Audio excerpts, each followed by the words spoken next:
పతిత పావన శ్రీ జగన్నాథ స్వామి రథయాత్రకి మనం పూరి చేరుకున్నామండి. ఇక్కడ రైల్వే స్టేషన్ నుంచి మనం టెంపుల్కి వెళ్ళడానికి 2.5 కిలోమీటర్ దూరం ఉంది. అయితే ఇక్కడ నుంచి మనకి బస్సు కానీ ఆటో కానీ దొరుకుతాయి. 10 నిమిషాలు వెళ్ళిపోవచ్చు. 2.5 కిలోమీటర్ దూరం ఉంటుందండి. అంతే. మనం టెంపుల్ దగ్గరికి వచ్చేసాం. చూడండి ఎంతమంది భక్తులు పరవశంతో దేవాలయం చుట్టూ ఉన్నారు. ఇక్కడ ముగ్గురు కూడా చాలా అందంగా కనిపిస్తున్నాయండి. ఈ దేవాలయం గురించి చెప్పాలంటే ఈ దేవాలయం చార్ధామ్ యాత్రలో ఒక భాగంగా హిందువులు ఈ దేవాలయం దర్శిస్తుంటారండి.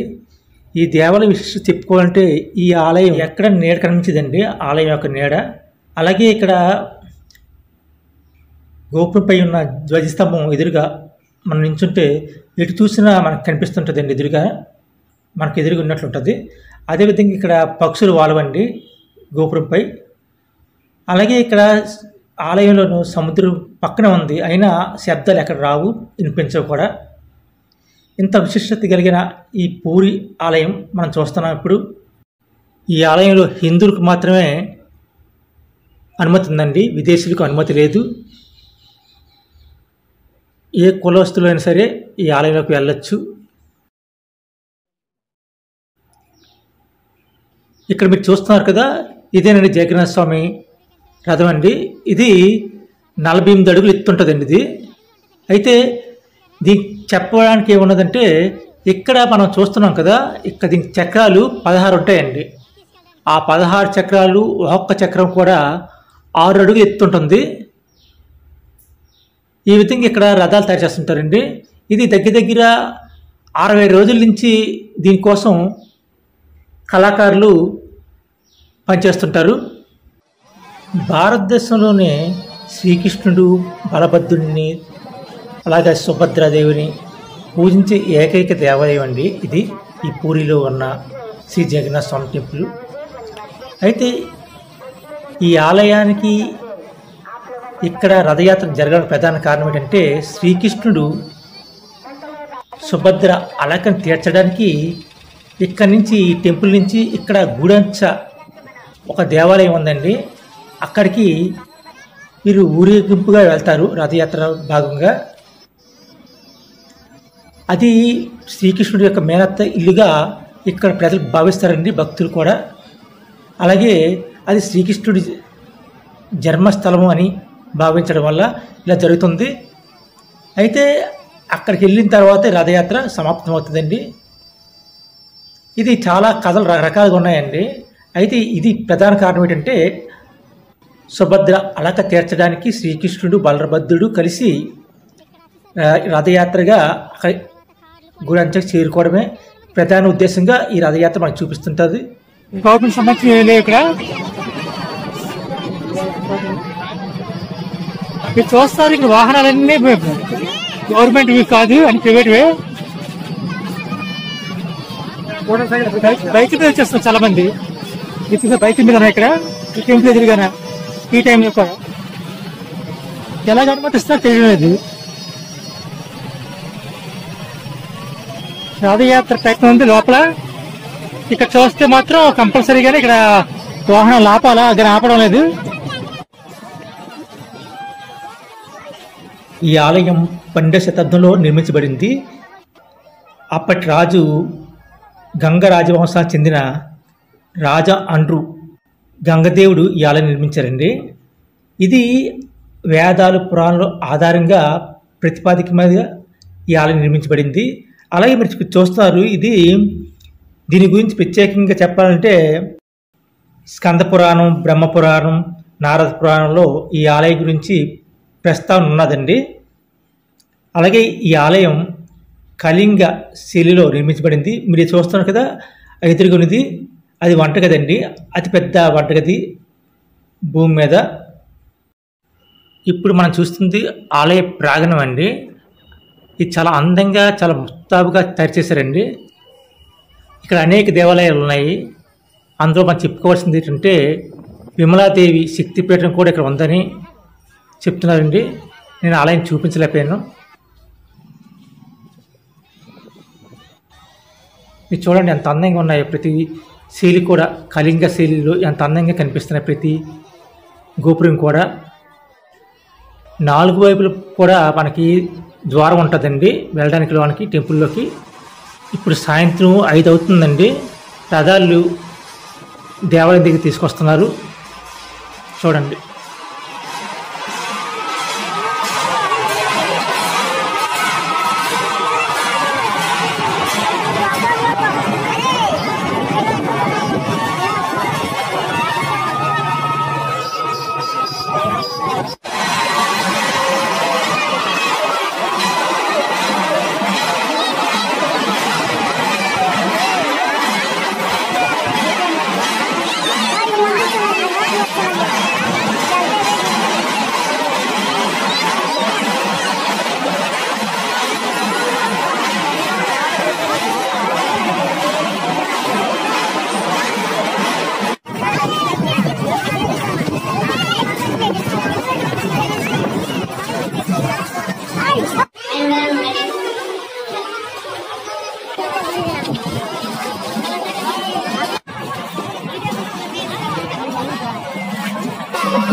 ఇంకా రాత్రి 1 గంట అవుతుందండి.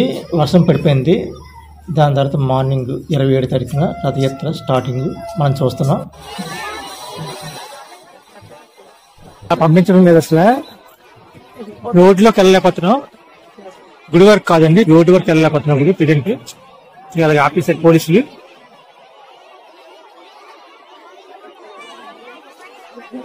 ఉదయం 6:30 అవుతుందండి.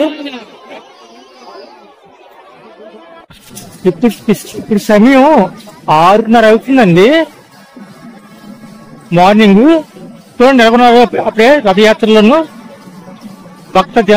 భక్త కోటి భక్తులు. జగన్నాథ యాత్ర స్టార్ట్ అవడానికి చాలా సమయం ఉంది. ఈరోజు మధ్యాహ్నం తర్వాత స్టార్ట్ అవుతుందండి, అంటే 3 తర్వాత స్టార్ట్ అవుతుంది రథాలు ఊరేగింపు. అయితే ఇప్పుడే స్టార్ట్ అయిపోయినట్లు జనాభా అందరూ ఇక్కడికి వచ్చేసారు. ఇస్తారా మీరు ఇక్కడే చూస్తారు జనాభా ఇస్తారు. ఇప్పుడు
ఇక్కడ కూడా అంబులెన్స్ ఉన్నాయండి. ఇక్కడ అరేంజ్ చేశారు 108. అయితే ప్రతి 5 నిమిషాలు పాటు ఎవరినో ఒకరికి బాగోవడం లేదు కంపల్సరీగానే వాళ్ళు తీసుకెళ్తారు.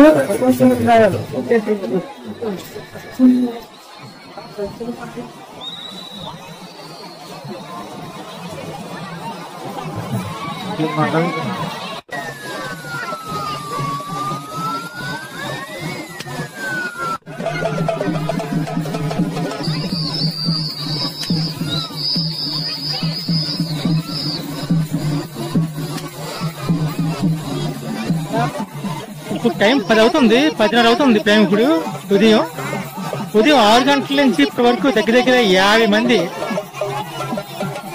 ఇబ్బంది పడ్డారు. అందరిని అంబులెన్స్ లో తీసుకెళ్లారు హాస్పిటల్ కి.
దేవాలయానికి వచ్చామండి.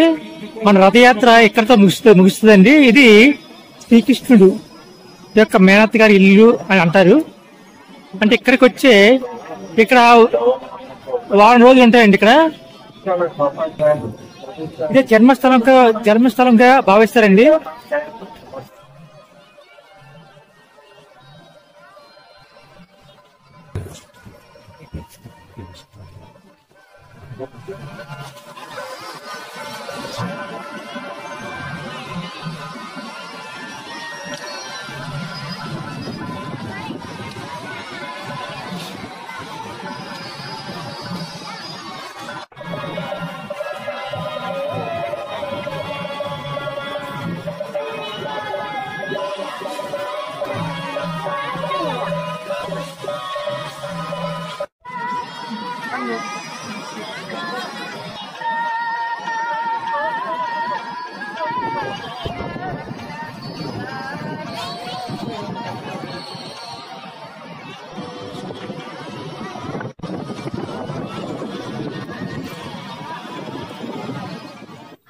గురెంచ పరిసర ప్రాంతాలు మనం చూస్తున్నాం.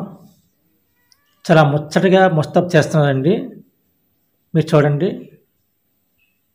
ఇక చెట్లకి ప్రత్యేకంగా ఉయ్యాలు కడుతున్నారండి.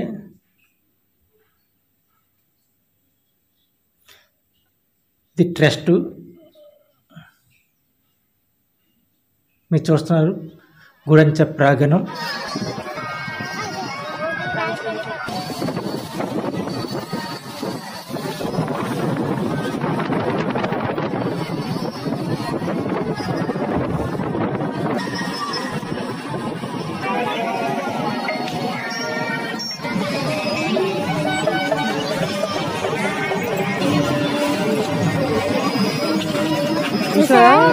అన్ని క్యాప్ అన్ని పుస్తకాలు అన్ని ఫ్రీ పంచారండి. భోజనం దగ్గర నుంచి, టిఫిన్ దగ్గర నుంచి, డ్రింక్ దగ్గర నుంచి అన్ని ఇస్తూనే ఉన్నారు. మజ్జిగలు, నిమ్మకాయ, నీళ్ళు అంతా సప్లై చేస్తున్నారండి భక్తుల కోసం. ఇంకా మబ్బు వదలలేదండి. మార్నింగ్ నుంచి అండి రాత్రి పట్టుకుంది. ఆకంట ఎడతప్ప వారు చిన్న చిన్న సింగిల్ పడుతూనే ఉన్నాయి. భక్తులు ప్రతి 5 నిమిషాలకు ఒకరు కొంచెం ఇబ్బంది పడతారండి. వాళ్ళ కోసం ప్రత్యేకంగా మీరు చూశారు 108 వాహనాలు బాగా నడుస్తున్నాయి. ఇవన్నీ కూడా టెంపుల్ దగ్గర జరుగుతుందండి. అంటే టెంపుల్ దగ్గర కరెక్ట్గా 500 మీటర్ల మధ్యలో జరుగుతుందండి. అంటే కేవలం ఒక 10 మీటర్ల లోపు అక్కడ తొక్కులాట జరుగుతుంది. అక్కడ మాత్రమే అవుతుంది. ఇంకా మిగతా అంతా కొంచెం పర్వాలేదండి.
జగన్నాథుడు ఇక్కడ ఉండడానికి ప్రధాన కారణం పూర్వకాలంలో ఇక్కడ ఇంద్రన్యుము అని మహారాజు నారదుడు మాటల వల్ల శ్రీకృష్ణుడి గురించి తెలుసుకుని, అప్పట్లో నీలమాధవుడిగా పిలిచేవారండి, తెలుసుకొని అతని కోసం తపస్సు చేశాడు.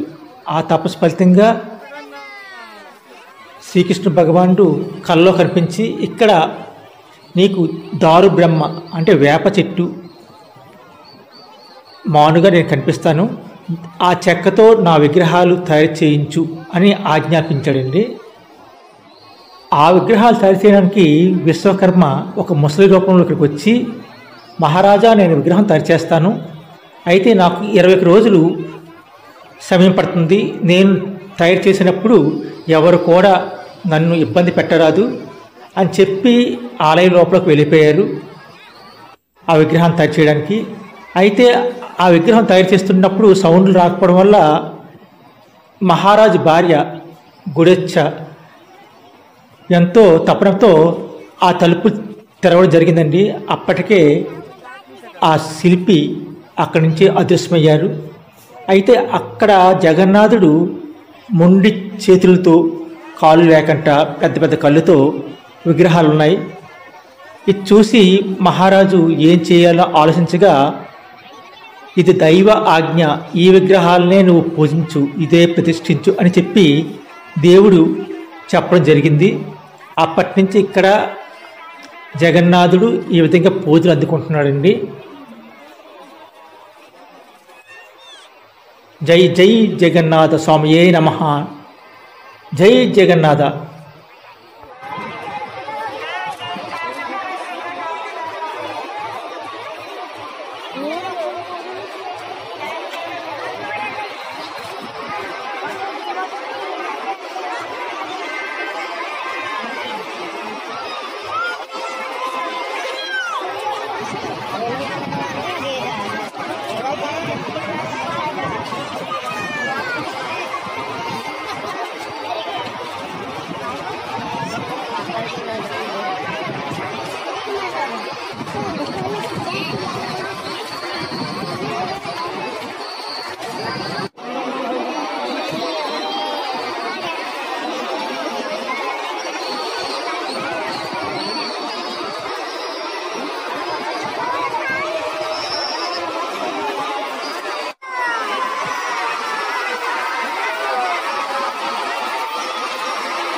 ఇక్కడ ఒక సంఘటన జరిగిందండి. మీరు చూస్తున్నారు కదా, ఎంతో ఖాళీగా ఉంది, మొదటి రథం వెళ్ళిపోతుంది అనే ఉద్దేశంతో నేను ముందుకు వెళ్ళిపోతున్నానండి. ఎందుకంటే ఇక్కడ తోపులా జరుగుతుందని తెలుసు, కానీ ఇక్కడ జనాభా చూసారు ఎంత ఖాళీ కనిపిస్తుంది. ఇది నాకు నిజం చెప్పాలంటే ఒక పునర్జన్మ అండి. ఇది అవగాహన కోసం మాత్రమే చెప్తున్నాను. ఇది సాధారణ విషయం కాదు. ఇంత ఖాళీ గురించి కూడా నేను వెళ్ళడానికి కారణం ఏంటంటే ఇంత ఖాళీగా ఉంది, వీడి దేవుని దగ్గరికి చూపిద్దాము, దగ్గరగా చూద్దాం ఉద్దేశంతో మాత్రమే నేను వెళ్తానండి. ఇంకా ముందుకు వెళ్ళాను. మీరు చూస్తున్నారు ఇక్కడ అసలు మనుషులు కూడా చాలా దూరంగా ఉన్నారండి. ఎక్కడ ఏం జరిగిందో తెలియదు. సన్నగా ఒక తోపులాట లాగా చిన్నది వచ్చిందండి. వచ్చేట్లు తెలియదండి, ఊహకు కూడా తెలియదు. సన్నగా వచ్చింది. అది ఇంత జనాభాలో ఎలాగొచ్చిందో నా బుర్ర అక్కడ పనిచేయలేదండి. అందరూ ఒకేసారి పడిపోయారండి. అని పడిపోవడం అంటే పక్క జరిగిపోతున్నారు, నేను కూడా జరిగిపోతున్నాను. కరెక్ట్గా 10 మీటర్ల దూరం వరకు అలాగే ఈడ్చుకెళ్ళిపోయండి. మొదటి జోడు ఊడిపోయిందండి, సెకండ్ జోడు కొంత దూరం వెళ్ళిన తర్వాత వదిలేశానండి. ఇంకా నాలో శక్తి లేదు, సన్నగిలిపోయింది. ఇంకా ఎవరి కోసం చూసినా అందరి ముఖాలు అలాగే ఉన్నాయి. ఏం చేయాలి అర్థం అవ్వలేదు, ఓత లేదు. పడిపోయామా మన మీద నుంచి నడుచుకెళ్ళిపోతారండి. లెగడానికి కూడా అవకాశాలు లేవు, ఎవరు కూడా లేపే శక్తి ఎవరికి లేదండి. అక్కడ అంత ఘోరంగా ఉందండి. ఇంకా చెప్పలేనండి, అంత ఏమైందో తెలియదు. ఇంకా అక్కడి నుంచి బయటకు పడ్డానికి ఆ దేవదేవుని ఒకసారి దండం పెట్టుకుని ఉండిపోయాము.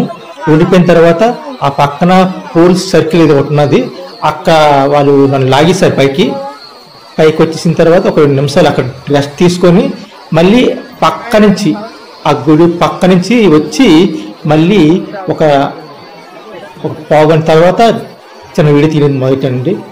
అయితే ఇంత చిన్నగా వీడియో ఎందుకు తీస్తానంటే నా పరిస్థితి ఇంకేం బాగాలేదు. ఇంక వెళ్ళడానికి కూడా బయటకు కూడా వెళ్ళడానికి అవకాశం లేక అక్కడ ఉండిపోయాయండి. అలాగా మీరు చూస్తున్నది అదే వీడియో. రాత్రి ఇంకా టెంపుల్ దగ్గర ఉందండి ఆ రథం. నేను బయటకు వచ్చి అరగంట సుమారు అయింది, అయినా అక్కడే ఉంది, కదలలేదు.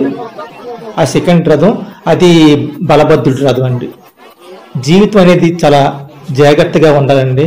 మనం అనుకుంటాం అవగాహన ఉందా అనుకుంటాం, అక్కడ జనాభా లేరు అనుకుంటాం, కానీ ఎప్పుడు ఏ క్షణంలో ఏం జరుగుతుందో తెలియదు. మనం ఆ యాత్ర అంతా ఈ విషయాలు చూసాము. అయినా మనం అక్కడ చిన్న పొరపాటు చేసాం, అయినా నిజంగా దేవుడు అక్కడ నన్ను కరుణించాడని చెప్పాలా? మీరు ఇలా తప్పులు చేయకండి. ముందుకు వెళ్ళినప్పుడు చాలా జాగ్రత్తగా అడుగు చూసి వెళ్ళండి. ఎందుకంటే ఇది జీవితమే కాదు, మన ప్రాణం. మనం వెనకాల చాలా మంది మనుషులు ఉంటారు, వాళ్ళని చూసుకుంటూ మనం నడవలసిన అవసరం ఉంది.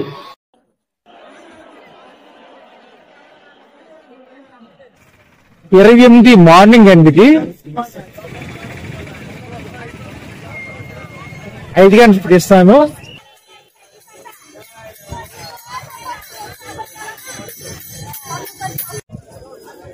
ఇక్కడ 2 గోపురాలు చూపిస్తాను చూడండి.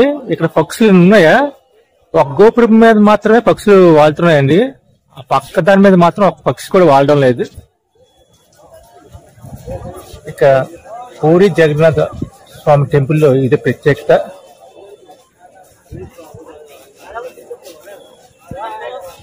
జై జగన్నాథ స్వామి, జై జగన్నాథ.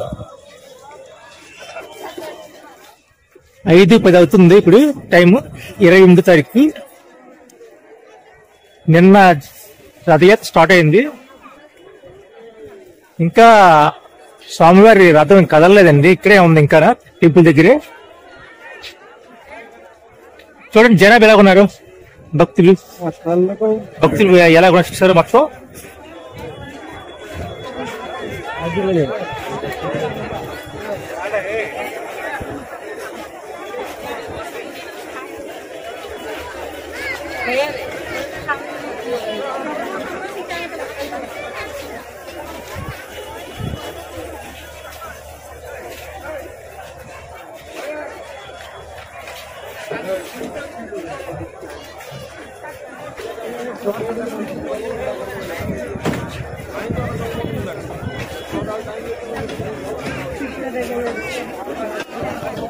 మన కోసం స్వామివారు నడుస్తున్నారండి. చూడండి స్వామివారు ఎక్కడ లేనిది, ప్రపంచంలో ఎక్కడ కూడా ఈ దేవాలయంలో కూడా స్వామివారు మనతో ఇక్కడ నడుస్తున్నారు. చూడండి మన ముందుకు వచ్చారు, గర్భగుడి నుంచి బయటకు వచ్చారు.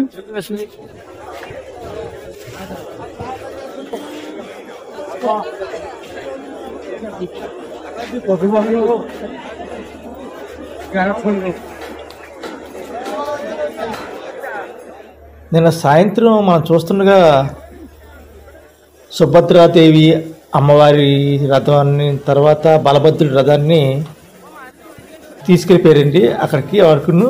అయితే ఇక్కడ మాత్రం మనకి ఉండిపోయింది జగన్నాథ స్వామి రథం.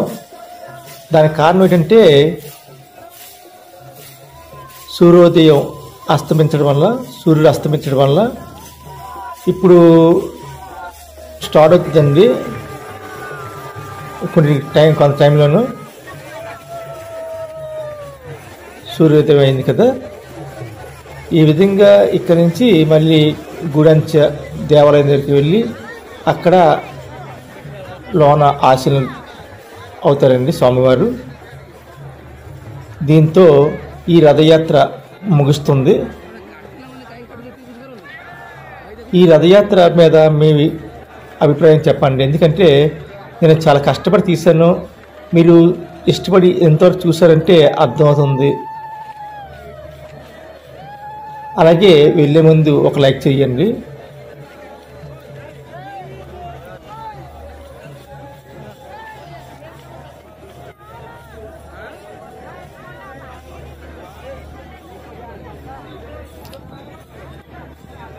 జై జై జగన్నాథ స్వామియే నమః, జై జై జగన్నాథ స్వామియే నమః, జై జై జగన్నాథ స్వామియే నమః.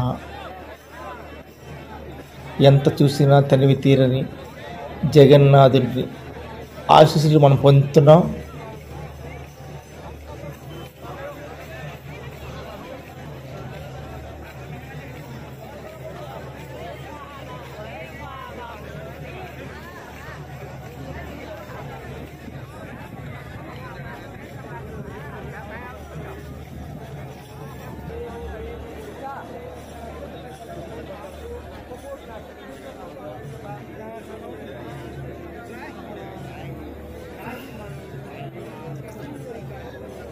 అందరికీ సర్వే జనా సుఖినో భవంతు.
Vamos,